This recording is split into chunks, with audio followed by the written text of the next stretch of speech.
Film की शुरुआत एक छोटे से घर से होती है। एक लड़की सुबह उठती है और अपना दिन शुरू करती है। नहाने के बाद वो आईने में खुद को देखती है। उसका चेहरा बिल्कुल भावहीन होता है। वो चुपचाप खड़ी रहती है। सब कुछ पूरा करने के बाद वो धीरे धीरे अपनी स्कूल यूनिफॉर्म पहनती है और घर से बाहर निकलती है। बाहर निकलते ही वो किसी अजीब सी डरावनी अनुभूति से चौंक जाती है, लेकिन खुद को संभाल कर स्कूल जाने वाली गाड़ी में बैठ जाती है। उसका निजी ड्राइवर उसे सीधे स्कूल के गेट तक छोड़ता है। जैसे ही वो कार से उतरती है, वो अचानक एक चमकदार मुस्कान ओढ़ लेती है। उसकी मुस्कान इतनी उजली होती है कि सभी छात्र उसकी ओर देखते हैं और उसका स्वागत करते हैं। यहाँ उसका नाम बताया जाता है, निशिनो अकाने। अकाने सबके सामने हमेशा मुस्कुराती रहती है, लेकिन जब वो उस लड़के के सामने आती है जिसे वो सबसे ज़्यादा नापसंद करती है, तब भी वो ज़बरन मुस्कान बनाए रखती है।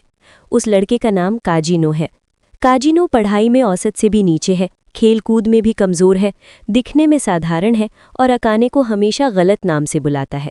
अकाने उसे धीरे से याद दिलाती है कि उसका नाम निशिमुरा नहीं बल्कि निशिनो है। काजिनो कहता है कि वो थोड़ा उनींदा था और वैसे भी वो ज़रूरी लोगों के नाम अच्छे से याद रखता है। ये सुनकर अकाने अंदर ही अंदर और ज़्यादा चिढ़ जाती है, क्योंकि वे पिछले 3 महीनों से एक ही बेंच पर बैठते आ रहे हैं। कुछ देर बात करने के बाद भी काजिनो उसका नाम सही से याद नहीं रख पाता। तभी स्कूल की घंटी बजती है और दोनों क्लास की ओर चले जाते हैं। अकाने को सबसे ज्यादा जो बात परेशान करती है वो ये है कि काजिनो उसे पूरी तरह नज़रअंदाज करता है, जबकि बाकी सभी छात्र उसके आसपास रहते हैं। ऐसा लगता है जैसे वो दुनिया से कटा हुआ हो। क्लास के दौरान कई छात्र अकाने की डेस्क के पास इकट्ठा होकर उसकी आने वाली फिल्म के बारे में बात करते हैं, क्योंकि वो एक अभिनेत्री है। एक तरफ अकाने सहपाठियों से हंस बोल रही होती है और दूसरी ओर काजिनो चुपचाप अपने दिमाग में गिनती करता रहता है, जैसे किसी चीज़ का इंतजार कर रहा हो। कुछ देर बाद अकाने वॉशरूम चली जाती है। वही एक जगह है जहां वो खुद जैसी बन सकती है। एक पुराने हादसे की वजह से उसे अपनी एंटरटेनमेंट करियर को कुछ समय के लिए रोकना पड़ा था। तभी से वो सबके सामने दोस्ताना व्यवहार का एक परफेक्ट नकाब पहनकर रखती है। इधर स्कूल की छत पर काजिनो चुपचाप एक रहस्यमय किताब पढ़ रहा होता है।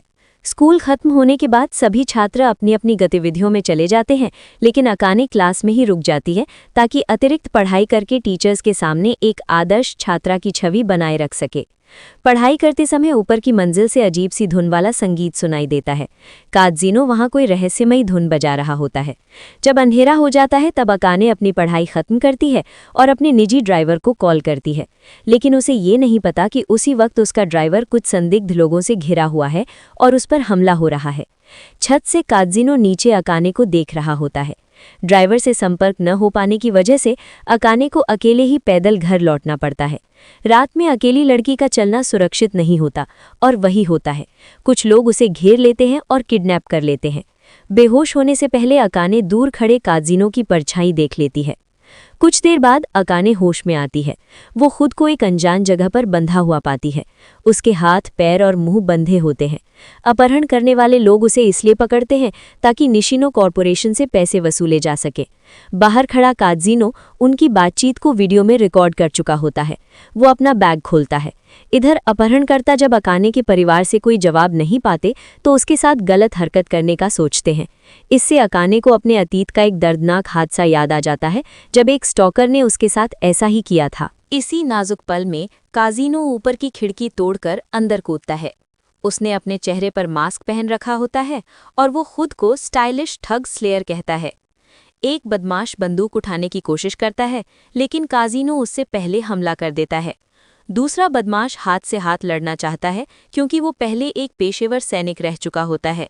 दोनों में भयानक लड़ाई होती है, लेकिन काजिनो भारी पड़ता है।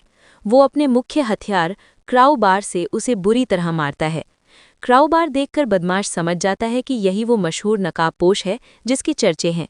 डर के मारे वो फिर से बंदूक उठाने की कोशिश करता है, लेकिन काजिनो उसे बेरहमी से पीट देता है जब तक खून बहने ना लगे। रात में दर्दनाक चीखें गूंज उठती हैं। सबको खत्म करने के बाद काजिनो अकाने को आज़ाद करता है।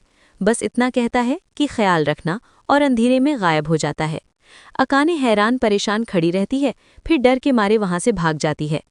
छत पर काजिनो अपना मास्क उतारता है, अपने जख्म को देखता है और खुद से कहता है कि वो अभी शैडो लॉर्ड बनने के स्तर तक नहीं पहुंचा है। इसके बाद पुलिस मामला संभाल लेती है। निशिनो कॉरपोरेशन के प्रभाव से केस दबा दिया जाता है, लेकिन स्टाइलिश ठग स्लेयर की पहचान एक रहस्य बनी रहती है। अगली सुबह अकाने फिर से अपनी वही परफेक्ट मुस्कान पहनकर स्कूल जाती है और काजीनो से मिलती है। इस बार काजीनो उसका नाम सही से याद रखता है, जिससे अकाने हैरान हो जाती है और उसे लगने लगता है कि काजीनो भी शायद उसी जैसा इंसान है। इसी के साथ कहानी काजीनो के अतीत की ओर मुड़ती है। काजीनो माइनर एक ट्रक से टकराकर मर जाता है। अब कहानी काजीनो के बचपन के अतीत में जाती है। बचपन से ही वो किसी एक व्यक्ति से प्रेरित था, लेकिन वो कोई आम हीरो नहीं था जैसा कि दूसरे बच्चे बनना चाहते हैं। काजीनो हमेशा वही बनने की कोशिश करता रहा जो उसे चाहिए था। स्कूल में वो हमेशा खुद को एक साधारण और अनदेखा रहने वाला छात्र बनाकर रखता था, ताकि किसी का ध्यान उस पर ना जाए। लेकिन पर्दे के पीछे वो लगातार कठोर ट्रेनिंग करता रहता था। जब बाकी बच्चे बड़े होकर अपने सपने भूल गए, तब भी काजीनो ने कभी ट्रेनिंग बंद नहीं की। वो बस उस दिन का इंतजार करता रहा जब वो उस शिखर तक पहुंचेगा। लेकिन जब वो क्रोबार में लगे मास्क्स को देखता है, तो धीरे धीरे उसे सच्चाई समझ में आने लगती है कि आगे बढ़ते रहना शायद बेकार है। शायद उसका सपना कभी पूरा नहीं हो सकता। चाहे वो कितनी भी मार्शल आर्ट्स सीख ले, वो मंगा की तरह ताकतवर नहीं बन सकता।